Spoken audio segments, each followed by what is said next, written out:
बंधु आए हम विचार करते हैं धर्म के बारे में, थोड़ा विचार करें।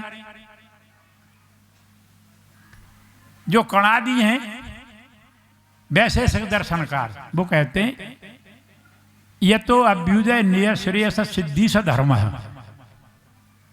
यह तो जिससे इस लोक में भौतिक उन्नति हो, खाने कमाने की, मकान है, दुकान है, यज्ञ इत्यादि करने की, और परलोक में मुक्ति का साधन हुआ, वह धर्म कहलाता है। यह तो पंचमी विभक्ति है। यह तो जिससे यानी किससे कि वेदानुयायी जो वेदानुकूल है बातें वो धर्म है, और वेद से विपरीत है वो अधर्म है। वैद्य जी ने जब पहले बोली थी कि वेद में दो विधाएं हैं, एक विधि और एक निषेध। विधि यह करना चाहिए, निषेध यह नहीं करना चाहिए। एक मंत्र में दोनों को दिया है, विधि भी दी है और निषेध भी दिया है। यह तो अभ्युदय निय श्रेयस सिद्धि स धर्म। यहां बताया धर्म के लिए, और वेद मंत्र में बताया अक्षरमा दिव्य कृषि कृष में तो त्व, यानी तू हे जीव, हे मानव, तू जुआ मत खेल और कृषि कर। कृषि में वाणिज्य, गौपालन और खेती तीनों आती हैं। ये तो करी विधान है। लेकिन हमारे पूर्वजों ने देखा होगा तुमने और सुना है सबने कि जो विधि थी उसको तो छोड़ दिया और निषेध को धारण कर लिया। जुआ खेलना महापाप है। जिसको धर्मराज युधिष्ठिर कहते हैं वो जुआ खेले, और जो विधि थी कि न खेलना चाहिए वो छोड़ दी। तो क्या हुआ, 13 साल जंगलों में खाक छानते पड़े, 12 साल तो वनवास में, 1 साल जो अज्ञातवास में रहे, जिनके चारों भाई जो थे विश्व विजेता थे, और ऐसा जुआ खेले ऐसा कोई खेलेगा भी नहीं, जिन्होंने संपूर्ण राज्य को लगा दिया। राज्य को छोड़ करके चारों भाइयों को लगा दिया, और उनके भाइयों के आज हथियार थे वो भी दांव पर लगा दिए, और पीछे से क्या लगाया, सती द्रौपदी, साध्वी द्रौपदी को दांव पर लगा दिया। तो वेद की अवहेलना हुई कि नहीं हुई? आज जो है उस युद्ध की आज हम भरपाई नहीं कर पा रहे हैं, सब प्रकार से दुख पा रहे हैं। तो बंधुओं, धर्म जो है वेद का सिद्धांत ही धर्म है। आज वेद के सिद्धांत को छोड़ करके आज जो महाभारत के पीछे के ग्रंथ हैं उन्हीं को लोगों ने वेद मान लिया। भाषा रामायण को वाले वो कहते हैं कि ये पंचम वेद है। वेद का सार तो है ही। जितने जितने अपने जिन ग्रंथ माने हैं, पुराण हैं, उनको भी धर्म मानने लगे। वेद और वेद का धर्म माने लगे, यही धर्म है। और वेद के अनुसार अगर जब तक देश हमारे में वेदों का प्रचार रहा और बल विद्या में सबसे आगे भारत का नरनार रहा, वेद विरुद्ध मतों का जब से होने लगा प्रचार प्रसार और अंधकार में भटक रहा जब से यह सारा संसार, जो हमारे ब्राह्मण वर्ग है उसका कार्य है अज्ञान को मिटाना। उनका धर्म है वेद पढ़ना, वेद पढ़ाना, यज्ञ करना, यज्ञ कराना, दान लेना और दान देना। जब ब्राह्मण वर्ग जो है वेद को पढ़ना पढ़ाना छोड़ गए तो वेद का प्रचार प्रसार कैसे हो? कपिलाचार्य सांख्य दर्शन में कहते हैं उपदेश्यो उपदेष्टि तत्सिद्धि। जब वेद के प्रचार और प्रसार होते रहते हैं तो सामान्य जनों के अंतःकरण पर जो है वेद के संस्कार पढ़ते हैं।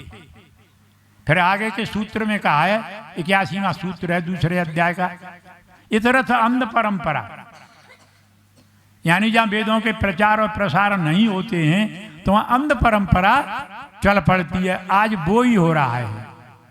वेदों के प्रचार बहुत कम होते हैं और वेद से विपरीत प्रचार जो है भागवत इत्यादि के पुराणों के द्वारा हो रहा है।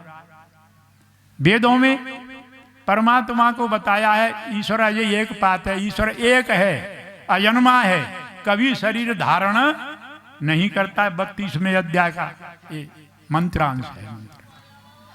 यजुर्वेद के 40वें अध्याय में 8वां मंत्र है, सपर्यगात कुर्म अकायम मब्रम मसुनाबिरम शुद्धम अपाप विद्धम कबीर मनीषी परिभू स्वयं भूर याता तत्थो अर्थान वेद दाछास्तुति व्यसमाभ्य।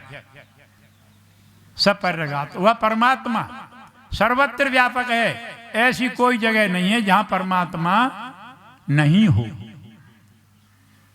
शुक्रम इतना सामर्थ्यवान है, उसके 5 कार्य हैं, उन कार्यों में किसी की सहायता नहीं लेता है। पहला है जगत संसार की सृष्टि की उत्पत्ति, दूसरा पालन, तीसरा संहार करना, चौथा है सृष्टि के आदि में वेद का ज्ञान देता है परमात्मा मानव मात्र के कल्याण के लिए। अगर परमात्मा वेद का ज्ञान ना देता सृष्टि के आदि में, तो हम में और पशुओं में कोई अंतर ही नहीं होता। 5वां कार्य है उसका जीवों को कर्म फल प्रदान करने में, जो जैसा कर्म करेगा उसको वैसा ही फल की प्राप्ति अवश्य होगी। अवश्य में भोक्तव्यम कृतम कर्म शुभाशुभ। आज ईश्वर के बारे में और धर्म के बारे में और वेद के बारे में, इन तीनों पर ही झगड़ा है। ईश्वर को बहुत से लोग मानते हैं और थोड़े जैनी, बौद्ध और कम्युनिस्ट ईश्वर की सत्ता को नहीं मानते हैं, लेकिन जो मानते हैं वो भी वेद के विरुद्ध में मानते हैं।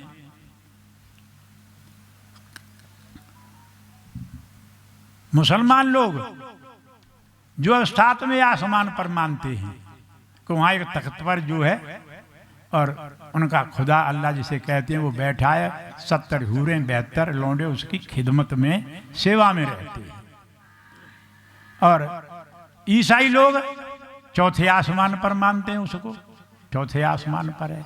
और हमारे जो हिंदू कहलाने वाले भाई सभी जो है क्षीर सागर में और बैकुंठम मानते हैं कि लक्ष्मी के साथ शेषनाग की सैया पर विराजमान है। लक्ष्मी जी चरण दबाती रहती हैं और वो सोए हुए हैं, ऐसा मानते हैं। लेकिन वेद में ऐसा नहीं है। बहुत से मंत्र हैं ईश्वर के बारे में व्यापकता के में। ईशावास्यमिदं सर्वं यत् किंच जगत्याम जगत, यानी जो यत् किंच, जो कुछ संसार में है उस सब में परमात्मा व्यापक है। ऐसी जगह कोई नहीं जहाँ परमात्मा न हो। अणोरणि अणुयान महतो महियानाथ जंतुर निहितो गुहायाम, वह जो है विशाल से तो विशाल है, ऐसा कहा है। त्रिपाद ऊर्धम उदयित पुरुष है पादोश्या भवत पुण्य। वह परमात्मा के जो हैं पाद कहते हैं चौथाई भाग को संस्कृत में।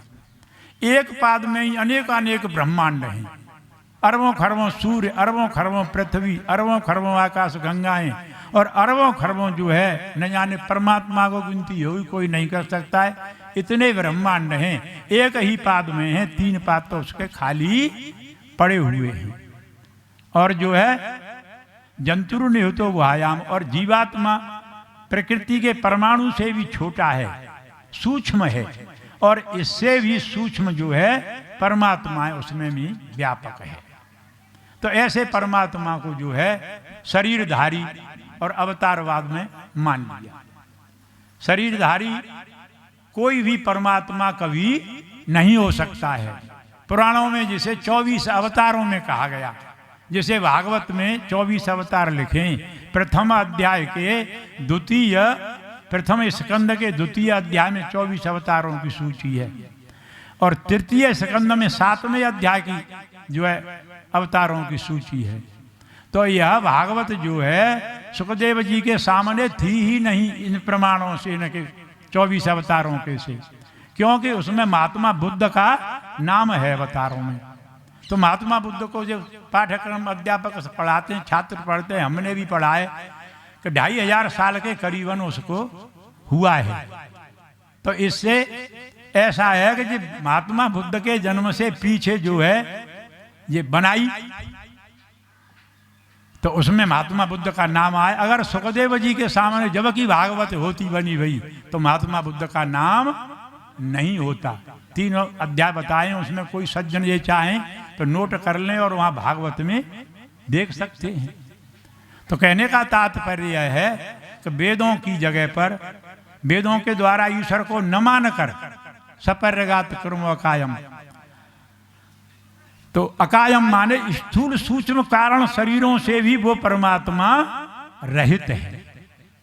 32वें अध्याय में बताया न तस्य प्रतिमा अस्ति यस्य नाम महद्यैसा, उस परमात्मा की प्रतिमा यानी लंबाई चौड़ाई ऊंचाई नीचाई ऐसा कोई परिमाण नहीं है जिसके उसकी कोई मूर्ति बना सकें, ऐसा नहीं। पर लेकिन पुराणों ने बता दिया का अवतार लेता है, मूर्ति बनाई इनों की। राम और कृष्ण को मानते हैं, राम और कृष्ण जो है परमात्मा के अनन्य भक्त थे। राम का अगर चरित्र देखें तो वाल्मीकि रामायण में देखें, और कृष्ण का चरित्र देखें तो महाभारत में देखें, कितना उज्जवल चरित्र है कृष्ण का। जन्म से लेकर के मरण पर्यंत कोई भी गलत कार्य कृष्ण का नहीं है, जिसे योगी राज की पदवी प्राप्त हुई। महाराजा श्री रामचंद्र को जो है मर्यादा पुरुषोत्तम राम की जो है उपाधि मिली, लेकिन आज वेद विद्या को छोड़ करके हम जो है पुराणों की तरफ बह गए और जो है धर्म कर्म से हम पतित हो गए। धर्म जो था अधर्म को धर्म मानने लगे, और जो अनीश्वर है उसको हम ईश्वर मानने लगे। मुसलमान जो है अपनी कुरान को मानते हैं, जो लिखा है उसको मानते हैं। ईसाई बाइबल को मानते हैं।